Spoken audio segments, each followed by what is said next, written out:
Yeah, yeah, yeah, yeah. Step into the bayou where the chatter gets wild. Truth served fresh with a wink and a smile. From gators to gumbo, it's a party. Let's sing. Welcome to the show. It's Bada Bing. We got flavors of the South with a 90s vibe. Stories roll deep and the beats arrive. Grab a seat, feel the heat, let the good times flow. It's the Bayou Jammin', ready, set, go. Bada Bing, Bayou. The stories unfold where the swamp's alive and the truth is bold. Tune in, lean in, the vibe's so dope. Bayou beats in your ear, we the crew you'll quote.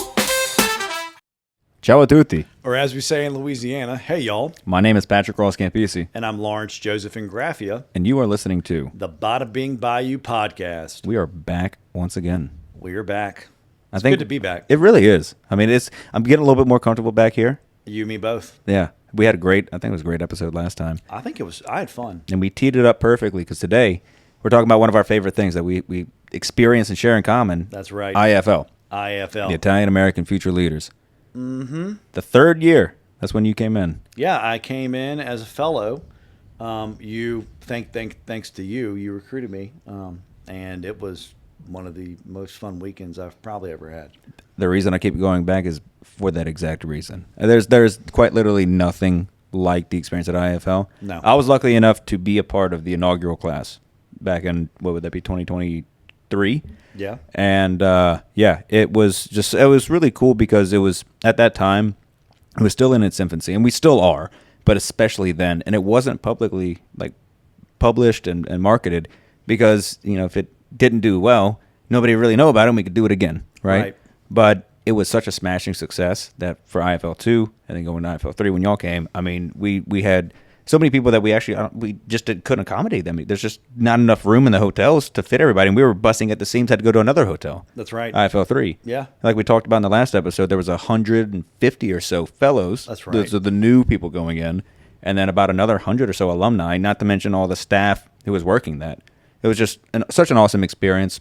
For those who don't know IFL, the Italian American Future Leaders, it's a national organization that really, I think the biggest thing that they try and do is just connect, and outside of just connecting, creating a good place for Italian American professionals around the country to get together, to network, to brainstorm ideas about how to not only help their organizations back home, but to lead Italian American community into the future. Yeah, I agree with that. I think if anything, it is it's an incubator. That's of a great sorts. Because people in Chicago do things differently than people in New York, do things differently than people in Louisiana, do things differently than people on the West Coast. Exactly. And it's like, okay, well, this is what we're doing right now. Have you done anything like this? Have you done anything similar to this? And what has been, what results have you seen from doing these types of things? And it's great because you don't. We're there to preserve and advance the culture. Okay, that's like number one. But number two is you don't want to reinvent the wheel. Yeah. And so if someone has a process or, I don't want to say a product, but if they have a process or, it could be a product. If you're doing some kind of specific event, it's a product. But like a process or a product that they've done before and they've seen success with, then, that's something that you can take, you can implement. You might try and do it the exact same way that they do it, or you may try to, tweak it just a little bit to see how it works for you because, like I said, everything is different across all of Italian America, right? We all have common values.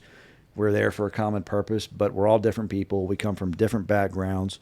But at the end of the day, what unites us is the culture, and it is the values that we have. And those are the values that our parents instilled in us, and those values were instilled in them by their parents, and so on and so forth, going all the way back to Italy.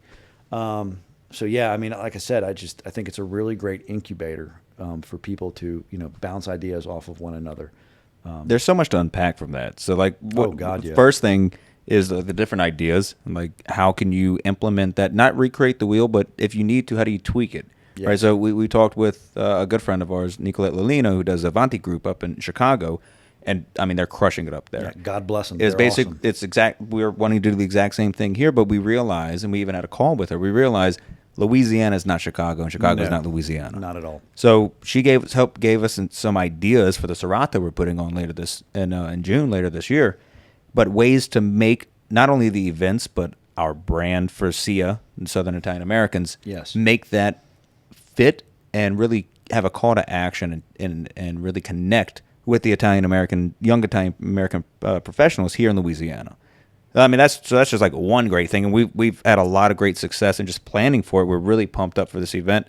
If y'all are able to come swing by, it's June 7th, that Saturday. That's and right. It's like the second weekend of June. It's going to be a great time. We've got a lot of people already coming in. Baton Rouge City Club. Baton Rouge City Club, exactly. It's going to be such an awesome time. Very much looking forward to that. But even outside of that, you and I were brainstorming at IFL. I had a little notepad, and I was taking notes when Eric Lavin from up in New Jersey with the Apostolate, he was talking about how to revive feasts. Yes. Right, so we have festivals, we have our parades, that's what we do, but there's not a lot of those traditional feasts where they're actually processing through the streets. I think Kenner has one for Santa Rosalia. Independence, Louisiana does. Independence, Louisiana. Or San Giuseppe. For San Giuseppe. My cousin David Cavaretta, shout out Dave, he was one of the ones carrying the statue of St. Joseph. But not a lot of other communities across Louisiana or even across the Gulf South do that. No, they don't. And that's such an amazing experience and tradition that shouldn't be lost. It's a beautiful tradition. When I went to Poggio Reale 2 years ago with a big group of Poggiorealese from America, there's about 30 of us from Texas all the way across the country, and we actually were there for Sant'Antonio, La Festa di Sant'Antonio, our patron saint there. I was able to process through the streets of Poggio Reale with cousins of mine and with these new friends, and some of them are actually family from that's America. cool. We're saying the Sicilian prayers, reciting all the different phrases that you would say in the procession. And it's just it was a surreal experience. As I was doing, I was like, this is real. And this is what my family did back in the early 1800s, mid 1800s, back in the old town of Poggio Reale and Ghibellina and all those small little areas. I would love to see those things come back in such a large scale. But because they're so far removed, it's been decades since we've done it, I wouldn't know how to put it on. But people like Eric, people in all these other giant cities where they still do this stuff, can give us those ideas on how to bring it back. Yeah, they can. So even outside of like the events and how to revive a feast or whatever that might be, just the connections that we made, the friends that we made. We've Oh my now got gosh. like lifelong friends, basically like family. I know. You spend 1 weekend. I mean, you look, if you get a bunch of Italians, Sicilians together for 1 weekend, and you put them all in one building under one roof, you're bound to have a good time. You're bound to make friends, and I think everybody there did that. I think the beautiful thing you touched on earlier is that we all have that commonality, that common goal. We're all there because we want to embrace our culture more, to be in that collective of people who are like us, whether they're from across the country or different countries altogether. We all are Italian. We all are Sicilian. We all have that same blood running through us. We all have that pride. Yes. And it's so awesome to be a part of a newer community, really, of those young Italians. Because back in the day, we had the enclaves, the Little Italy's, Little Palermo in New Orleans in the French Quarter, Little Italy in New York. And there's multiple of them up there. But those have died out because people are moving out. People leave. They want their kids do better than they do, and they end up going to chase a career, which their family wanted them to, but they leave that little enclave. But now, well, that's like exactly what happened to Independence, Louisiana. in many other smaller cities across all of Louisiana, but even the Gulf South. Yeah. But now I think we're in an age, because of social media and technology, that digital age, we're going to have this national enclave, whether that be on the cloud, social media, whatever. The it is. Italian-American Renaissance. Exactly, like we alluded to in the previous episode. It's here. It 100% is here. It's happening right now. Don't wait. This is a time to act, and it's a time to really be Yes, active. it is. In the Italian American community. Mm-hmm. But outside of this, like, esoteric talk, let's dive in to what IFL actually was. Like, starting in at that first day, I flew in that Thursday before because I was helping with some of the events. Mm-hmm. I was in a leadership position within IFL and helped put on that event. So a really cool experience being on that side as an alum, seeing y'all. But I'll dive into that in a little bit for the fellows. But so we fly in that Thursday. We're getting everything prepped. We're setting up the name tags and getting all the bags put together for all the fellows coming in. Right. Friday is when that's like the welcome day. Yes. So y'all fly in maybe around noon. Then you've got people. It's so cool to see like all these young Italians most people don't know each other. No. Flying in, filing into the hotels, you just like feel this energy in the air. There is very much an energy in the air, like I said, because we're all there for a common purpose. We all have similar backgrounds, and while we might not do things exactly the way that someone elsewhere in the country does it, we're all there united for one goal, and that goal is to better our communities. Exactly. So you get checked in. Yep. You spend some time hanging out, maybe getting some food at the mall in the area. It's in Sunrise, Florida. Reason that is because the president of IFL, John Viola, his family very generously donates the facility. They own the Florida Panthers. They donate their stadium for us that weekend to host all of the events there. I've never been to a professional hockey stadium until that day. What'd you think? That was literally and figuratively one of the coolest things ever, because you have to have the AC on, obviously. Yeah. It's a hockey stadium. But yeah, it was big. But dude, you mentioned check-in. We're checking in, and there's a woman behind me in a fedora. And I'm like, son of a gun. I'm like, that looks just like Lena Prima. And so Leslie, who came from Louisiana to IAFL as a first year fellow, is we're all in, all the Louisiana people, we're all together. We're checking in, and Leslie's like, "Oh, hey, Lena," and they start talking, whatever. And I get to talking to Lena after I introduce myself, and I'm like, "Hey, look, this might be I said, I don't want to say this is an odd request, but you probably don't get this request too often." She's like, "Oh, what is it?" And I was like, what if I told you that I believe I have a signed vinyl record of your father's? She was like, "What?" I'm like, "Yeah, it's the Angelina LP." She was like, "You're kidding." I was like, "No." I'm like, "I have a picture of it." So I'm scrolling through my phone. I'm like, "Yeah, this is it." I'm like, is this your father's signature?" And she was like, "Oh my God." I was like, "What?" She's like, "Yeah, that's my dad's signature." I'm like, "You're telling me Louis Prima signed this?" She's like, "Yeah, that's what I'm telling you." I was like, "Oh my God." She's like, "Where'd you get this?" I was like, "I can't remember if I bought it on eBay or at a record store in New Orleans when I was studying for the bar, but that's how I took my study breaks." And she said, "Yeah, that is my dad's signature." I was like, "You got to be kidding me." She was like, "No, you're probably only like one of two people here that has something like that." And I've actually seen this LP. It is awesome. I Yeah, mean, it's right over there. not only just like seeing that signature on it, but I mean, every single song on that album is a hit. It's a banger. And one of the cool things with Lena being from, she's really from Las Vegas area. Right. But her roots are in New Orleans. She now lives in right. New Orleans. She plays at the Hotel Monteleone every Thursday and Saturday night. Yes. So, she does a 2-hour set. The first hour is all her dad's hits. And when the Italians show up, she just unloads all of them. And it is such a cool experience having like a tarantella. And Italians people visit that hotel from all over the country. There's always some Italian there outside of us. There's always some Italians there.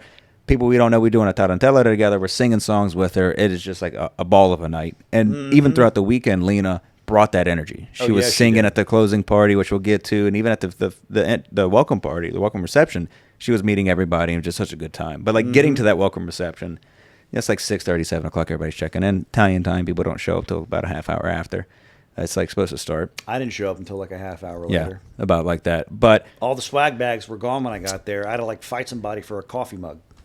but such an awesome experience seeing all of these Italians filing out of the elevator and filling up the rooftop at the hotel we were at.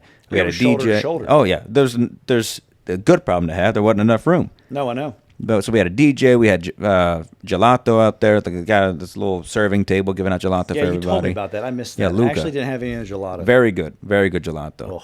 But outside of that, I mean, it's just one for me being second. That'll be my third year attending. Seeing people I met the first year who I deeply consider family. We still keep in touch. We'll call each other throughout the year. We'll text. We'll send photos of what's going on. There's always some communication going back. But it's like a family reunion for me. And then seeing all these new faces, it's like you don't even care that you don't know them. You're just going up to them, introducing yourself, connecting them with people, because that's the whole purpose of yes. IFL. So we had the welcome receptions, a couple hours. I think it was a great way to kick off the weekend. It absolutely was. And a fun fact: A fun fact. A fun fact. IFL 1, we went there and it was like probably 90 of us, maybe about 100 or so. Nobody really knew anybody unless you came with them. So it was very difficult, like kind of breaking the ice. You know, there was some drinks flowing, so like naturally people started talking a little bit more. By the end of the welcome reception we had, it was probably like 8 or 9 o'clock that we finished up. We now had like a group of 20 people. Most of them I didn't know. We walked over to the little mall area and got a reservation somehow and sat at this long table of 20 people. And now we're all very good friends, still help each other out with all this stuff. Come to find out, Lawrence did the exact same thing. That's right. IFL 3. That's right. Yeah, at the welcome party, like you said, drinks are flowing. You know, people are approachable. You're approachable to begin with because you're Italian, and you know, if you're on the rooftop, we know why you're there. We know, Yeah. what you're about. So yeah, man. I just ended up making like friends with 30 or so people, and then about 20 of them. Like, man, did y'all eat dinner? It's like, no, I haven't eaten since lunch. And they're like, okay, well, let's go to dinner. So we just walk right across the street to that little mall area, and there's that little steakhouse right across the way. And they're like, hey, like, can y'all accommodate 20 people? I'm like, yeah. Can you do it now? Yeah. I'm like, all right, well, like, okay, everybody, hey, come in. And then, yeah, I mean, we shut it down, and That's typically how it goes. Yeah, You're it either was- shutting down the restaurant, or even some people outside of that will go down to Miami or go to Fort Lauderdale and we'll stay up late. But we got to be up and ready at 8:30 because we're getting on the bus and we're going to the stadium. oh yes, Doors open at 9 o'clock. That's when the weekend really begins with day one of IFL. that's right. So we could dissect every single section of it, but really like the overall, the outlay, the itinerary, the agenda of IFL, we had the alumni and the fellows together for a lot of those parts when John and Basil gave their speeches, their welcome speeches. And then the alumni would break off into a session, and the fellows would go through the quote-unquote like rite of passage of going through IFL. And that's anything from like a social media challenge, which I thought was a really, really cool seeing y'all this year. Because, again, we did it our first year. Yeah. We're like, what is this? I'm not outside of doing this now. I've really had no social media presence or experience with that. I mean, I had Instagram, and like the buck stopped there. Exactly. But you learn so much about like how to do a TikTok video or Instagram Reel video and like all the different little editing tips and tricks that you needed to know. Oh, yeah. Because again, you're going there to have a good time, but there's also a lot to learn to then bring back to your communities and to your organizations. Right. So we had the social media challenge, we had the alumni leadership challenge. Yeah. Right. The SWOT analysis. The SWOT analysis. Yeah. And that was actually very lucky with Nick Zambrato, an awesome guy that I got to work with. We were leading that analysis, and it was so cool to see the ideas, not just like doing the SWOT and leaving it there, actually coming up with ideas that I'm now seeing across the country, other people who, whether they came up with the idea or they heard it from one of the fellows who presented it and now took it back home, seeing them actually bring these things to fruition is just such a cool experience. And while y'all are doing that, I hopped into the alumni room, and they're discussing what does the future of IFL look like, and not just because like this. While it is about IFL, it's also about the Italian community at a larger scale.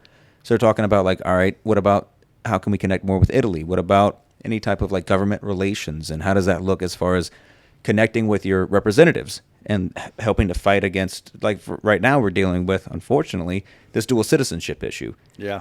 We now have people who are part of different organizations that handle that process of like Italian Americans pursuing dual citizenship. That's right. I don't know what the count is now. That's but Isabella's job, isn't Exactly. it? Yeah, I mean, that's like strictly what she does. Then they put together a petition. It's probably more than it is when I first looked at it a couple of weeks ago. It was 73,000 people had signed that petition. It is probably over 100,000, if not more. And we have people collaborating within IFL, connecting with representatives over in Italy to say, hey, this is not something Italian Americans are wanting. We're giving so much back to the Italian community. Why are y'all going to push us away? Right. So, of course, it's in the air. We don't know what's going to happen. But the point is, all of these people are coming together for a great cause. And it's one thing if one person does it. It's another thing when you have hundreds or thousands of people doing this. Oh, yes. And to your point of this like renaissance, we're in that direction to go that way. We are. So day one, we have all these events, all the different little challenges and stuff that the alumni and fellows were doing. We had a few different presentations. A guest star showed in, a guest presenter, Chaz Palminteri. Yeah, that was tough, man. That was very powerful. It was. His entire the speech. I think we had some videos on the IFL, the Talamericon Instagram. Yeah. I mean, just the little bits. He spoke for like 15 minutes. He actually extended it out like another 30 for Q&A. Yeah, he did. But just his little speech that he gave was so powerful and impactful and pertinent to what we're trying to do. Yeah, it is. I mean, because if there's anything that I gathered from his speech, my big takeaway from it was that, work hard and you got to be willing to take a chance on yourself. Yeah. Which is like the story of his life. Yeah. I mean, because he was like working as a bouncer at one point, and then he was working like on Broadway, and like he wrote A Bronx Tale, right? Like that's his story. Exactly. Yeah, that's his story. And he wanted, and he was in talks with like the studios, and they were like, okay, he's like, yeah, but I got to be Sonny, right? That's the guy. Yeah, I got to be Sonny. And the studio execs were like, no, like you can't be Sonny. He's like, oh, well, if I can't be Sonny, like we're not doing the movie. Mm-hmm. And then Robert De Niro went and saw him on Broadway, didn't he? And said like, if you want this, like I will make sure you get it. And then, like that's pretty much how it happened, right? What's really cool with that play, or I guess you would call it a play, is it's a one-man show. So I went to a conference a couple years ago before IFL. It was a business conference, and Chaz was one of the guest speakers. And he did his one-man show for us. And he plays all of the characters. And, like, seeing him transform on stage, you really feel like you're either watching the movie or experiencing those people. Because those are real people. That's his life story. You're experiencing that. Right. Just such a cool experience. After all of these awesome things that, again, like once-in-a-lifetime opportunities, we get to go upstairs and go watch the Florida Panthers crush it. Yeah, what's funny about that? You're saying like we have to go upstairs and watch the Florida Panthers crush it, but like I said earlier in this episode, when you get a bunch of Italians all in one place, like what's one thing we all have in common? We love to talk. Yeah. We love to eat. There was food up there. There was alcohol up there. I think I maybe watched 5 minutes of the entire hockey game. Mm-hmm. The majority of that time I'm spent bebopping around talking to all these different people from all over America. Exactly. And it was fantastic. Wouldn't change a thing. So we finish up Saturday night. We have the hockey game. I think a lot of people were still like continuing conversation back at the hotel. Yeah. We're all sitting around hanging out. I actually had some king cakes sent in from Yeah, you Gambino's did. out of New Orleans. Very appropriate. Because most people are like, what is this round cake with icing on it? I'm like, let me give you a little history. And I think you even helped give some history behind what king cake is. Yes. And of course, Gambino's a wonderful Italian bakery in New Orleans. Absolutely. People loved that. It was really, again, like the point of Italians. You're leaving out the best part, Patrick. You brought your homemade limoncello. That I did. I brought some homemade limoncello and then the fragola, the strawberry as well. I did not drink any of that. You did enjoy the limoncello, though. I very much did. Among many other people. And Yes. to what I was getting at with the Italian tradition of like sharing conversation and building community around the dinner table, I think we brought that back to the hotel. And I we think had we did. many people, probably dozens of people, were just coming and hang. What is this? And we started having a conversation. Yeah, there was a party in the lobby. Exactly. And that's how it always goes. Mm-hmm. So we finish up Saturday night. Sunday morning we get up. Same thing again. 8:30 on the bus. They had mass that morning. Yes. 8:30 on the bus. 9 o'clock doors open again. We're finishing up some of the SWOT analyses. We're finishing up some of the other presentations. And then we get to the social media challenge. Oh, the social media challenge. And I think that actually, that from my perception, my observation, that might be like the inspiration for what's bringing us here today. It kind of is. And I don't want to say I have like to prove somebody wrong, but I got some pretty harsh feedback from one of the judges during the social media challenge. And yeah, I mean, this is not really like, this is outside of my comfort zone. Yeah. Like I don't do anything like this. This is the first time I've done anything like this. And yet here we are, we're doing this. And Right now. I think that's a great testament to what that social media challenge is all about. Yeah. Is inspiring, whether it be from trying to prove somebody wrong or because you enjoyed it and learned something, inspiring people to take that action, take that step, take a risk, like you just said, and go out there and do something. And I think that's exactly what we're trying to do here. That is what we're trying to do here. So we finish up. It's kind of an earlier day Yes. that we finish up because everybody goes back. They get changed up in their best Sunday dress, if you will, because we had the closing party. We did have the closing party. And that is really, I think, the highlight of IFL, at least in my experience. Oh, my God. Because Was it the highlight of IFL? It's got That was the most fun I've had in a long time. So we show up, walking down this red carpet, walking with the balloon arches and all that stuff. They got photographers taking photos of everybody. Very gonna say professional feeling, but almost like the red carpet in Hollywood, right? I mean, that's pretty much what it was. Yeah, exactly. So we walk in, music is bumping. Everybody's having a good time. We got food, we got drinks flowing, Aperol Spritz, little station, and the highlight of the closing party is the karaoke. The karaoke. And I never thought I was a karaoke fan until I had a microphone put in front of me. You're in a band. Don't act like. Yeah, but I don't sing in. But I don't sing in the band. I'm now, because of that, doing more like background vocals. But I'm just saying, because I don't have the best voice. I have a voice for silent movies, basically. When it comes to singing, Terrible. yeah, it is what it is. But when you got a lot of loud music and a lot of other Italians singing the song, nobody knows. No, they don't. And all the songs that they played, I absolutely had a great time with it. Oh, you and me both. Oh yeah, there's a great video we might have to throw out there at some point.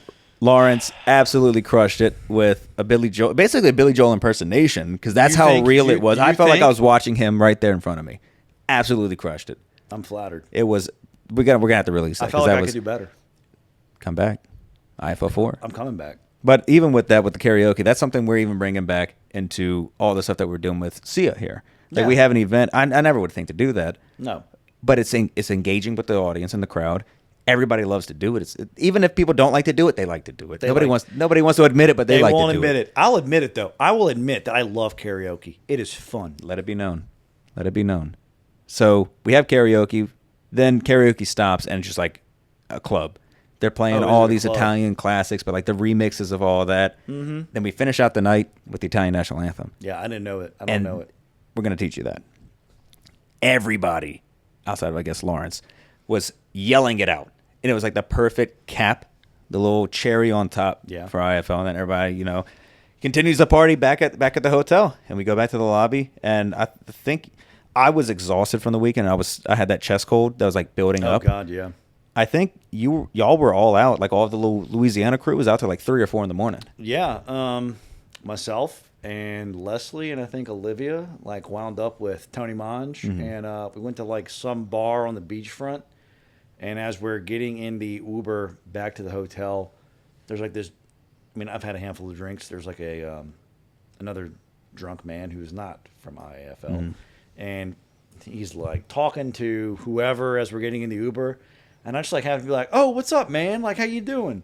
And he just like starts cursing me out. Oh. And like everyone's like, "Lawrence, you can't just talk to random people like that." And I'm like, "You do it all the time in New Orleans. Like that's not uncommon." They're like, "You're not New Orleans, Lawrence." I'm like, "Well, excuse me." Yeah. And that, get on that cultural. There are some cultural differences. When I go up in like New York, I'm used to like walking down the street, like, not necessarily waving, but like you look at somebody in the eye, you acknowledge. You nod your head. No, man, it's like head down, get to where point A to point B, and that's it. What a miserable way to live. That's just how it is. No, not everybody can be as laissez-faire as we are down here in Louisiana. This is true. So we wrap up at like 2, 3 in the morning. I was asleep at like midnight, but y'all wrapped up at like 2, 3, 4 in the morning. Yeah. Get up the next morning early because most people got to fly out, and you fly back home. I got 3 hours of sleep that night. Yeah, I can only imagine. So you fly back home, and I mean, like we talked about in the previous episode, you have this energy, this high, if you will, of all the things IFL, and you take that energy, you bring it back to what you're doing. Oh yeah. And I think that's probably one of the best things about IFL is the timing of it. Yeah. It is in January. It's at the beginning of the year. 3 weeks after like Christmas ends, right? And so, you go there, you talk to all these people, you network with all these people, you listen to all these presentations, and you come, like you said, you come out of it and you're on a high. Yeah. And so, I think we talked about inertia, right? Yep. Like an object in motion stays in motion. Yeah. So the challenge post IAFL is, well, how do you keep that momentum going? And I think with what everybody all across Italian America is doing, with what we're doing here in Louisiana, I mean, it's only going to get better. Exactly. Things are only going to get better. Processes are going to get better. Products are going to get better. The people are going to get better because we're casting a wider net now. Yeah. We're drawing more people in from different backgrounds with different perspectives. So after we finish up the closing parties, like 2, 3, 4 in the morning, everybody's going, some people are going to sleep. Most everybody else is going out. Yeah. You get back, I think you said you had like 3 hours of sleep. Yeah, I got 3 hours of sleep. I went out. That the first 2 years, I was like, yeah, let me do that. I'm a young buck. I stayed up the whole night. Worst decision. I had like the worst sinus infections after. This year, I had one during the thing, so I was like, I definitely can't do that. But someone put the Malocchio in. You got the Malocchio. It had to. It was like 2 months I was dealing with that. But I don't know. I don't know the little tradition of like how the prayer remove it. Yeah. So maybe that's something we'll talk about in the future. It's like traditions like that. You should. We had to treat you with medicine. You didn't have someone to pray over you. I did not. But while I was dying, y'all were out having a good time. You get like a couple hours of sleep. You wake up the next morning. Everybody gets on the flights, and a lot of people are like, what do you do next? But I think you were talking about like this inertia. Yes, this inertia. You have this momentum that's built up, all these ideas and this energy that you just take forward back to where everybody goes back home. Yeah, you absolutely do. To organizations, and you're taking those ideas, putting your organizations, actually like putting yourself out there, taking a risk. Because I've seen a lot of people now doing a lot of really great things, and I think exactly what we're supposed to get from IFL, we brought to this couch right here. I think you're right. To the people listening on whatever podcast, streaming service, whatever they're on, or watching the videos, they're seeing the fruits of the labor of IFL. Yes. And that's something that if you haven't been to it, you got to consider it at least, if not go, because it is a life-changing experience. I mean, even for us, we've definitely grown closer because of that. Oh, we and now we're doing this podcast. I know. And I would always think, I can't do a podcast. Like, I'm not Joe Rogan. I'm not going to do that. Yeah. But you got to start somewhere, and that's exactly what we're doing here. I know. So with Rome wasn't built in a day. It was not, but it did crumble in a day. Where are the Romans now? You're looking right at them. Ooh. Tony Soprano. God bless him. But with that inertia, we definitely are going to continue doing what we're doing here, whether that be in SIA, whether that be in St. Expedite Lodge, whether that be in IFL, and all the other organizations that we're a part of. And I think one of the best ways to take that momentum and just like take an action is to listen. Listen to what we're doing, listen to Italian American podcast and all Growing Up Italian, like all those other podcasts, all the other things that is happening in Italian America. Tune in, actually be a part of that. Yes. And we want you to be a part of that. Yeah. That's the thing. Not only do we want you to be a part of that, we need you to be a part of that. Because, and that, I think, was one of the biggest things we talked about at IAFL, was bridging the gap from generation to generation. Because, you said it in the last episode, the 1970s, you would say, was the heyday of Italian 100%. America, right? Why were the 1970s the heyday of Italian America? Because the guys who are old now were young then. The women who are old now were young then. What's happening now? Unfortunately, these people are they're older. They can't be involved, whether that's due to mental, physical, other kinds of ailments that they may have. Some of them, most of them, have passed on. And so, if we don't do something now, right now, to reach out and reconnect and bridge that gap between our generation and the older generation, then a lot of the things that we know and we love about Italian America, whether you're in New York, whether you're in New Jersey, Chicago, Louisiana, Florida, Texas, Colorado, California, doesn't matter. It could be anywhere in the 50 states. If we don't do something about this now, these things will die out. It's just like basically preserving those traditions. It is. The only way to learn the traditions is by talking with the older generations. Exactly. And exactly. So that's I think we've kind of made our mind up like that. Our next episode is going to be it's got to be on traditions. I think it does. You can't know where to go if you don't know where you come from. That's exactly it.